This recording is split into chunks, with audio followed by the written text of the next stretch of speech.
House Republicans have once again changed their target in an ongoing probe into the family finances of President Joe Biden and his son, Hunter Biden, claiming they no longer need to cough up evidence that the president financially benefited from his son's business ventures to prove his corruption. In a memo released Wednesday by the Republican-led House Oversight Committee, the majority appeared to drop its long-held target of directly proving the president's corruption, writing, President Biden's defenders purport a weak defense by asserting the committee must show payments directly to the president to show corruption. This is a hollow claim no other American would be afforded if their family members accepted foreign payments or bribes, the memo reads.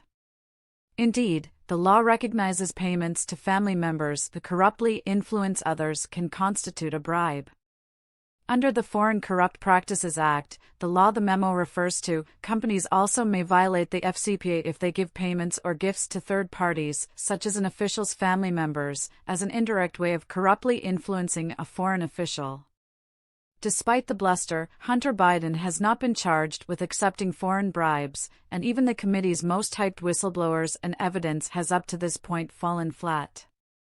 Also included in Wednesday's memo are records of over $20 million in payments from oligarchs in Russia, Ukraine, and Kazakhstan allegedly made to Hunter Biden, as well as other family members and their business associates. But instead of giving any proof of Joe Biden's personal enrichment, however, the memo argues that Hunter Biden used his dad as the brand around the world to signal their access, influence, and power, which, though apparently not illegal, Republicans say should be enough to prove their long-held conviction that President Biden personally benefited from his son's activities. During Joe Biden's vice presidency, Hunter Biden sold him as the brand to reap millions from oligarchs in Kazakhstan, Russia, and Ukraine, Representative James Comer, Republican Kentucky committee chairman, told CNN in a statement. It appears no real services were provided other than access to the Biden network, including Joe Biden himself. And Hunter Biden seems to have delivered. The White House, in a rare statement on the matter, came out swinging against the innuendo-laden memo just hours later. Spokesperson Ian Sams issued a lengthy statement in response to the committee, ripping apart the Republicans' pattern of inflating self-proclaimed bombshell findings about President Biden while labeling the Comer's latest evidence yet another flop. Today, House Republicans on the Oversight Committee released another memo full of years-old news, innuendo, and misdirection, but notably missing, yet again, is any connection to President Biden, Sam said.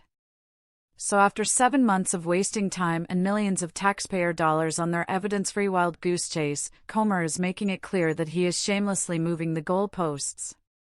Last week, Devon Archer, a former business partner of Hunter Biden, testified that the son gave Ukrainian energy company Burisma the illusion of access to his father but admitted he was not aware of any wrongdoing by Joe Biden. There are touch points and contact points that I can't deny that happened, but nothing of material was discussed, Archer said.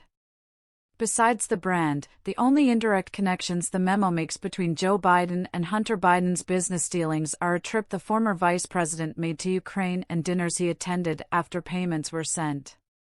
According to the memo, Joe Biden visited Ukraine in spring 2014 after oligarch Mykola Zlochevsky agreed to pay Hunter Biden and Archer $1 million a year.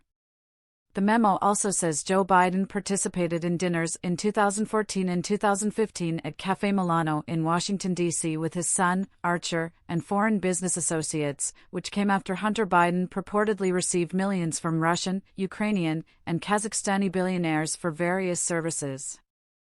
Archer previously testified that the 2014 dinner was like a birthday dinner and gave a pretty boring description of what it entailed. Joe Biden came to dinner, and we ate and kind of talked about the world, I guess, and the weather, and then everybody left, he said.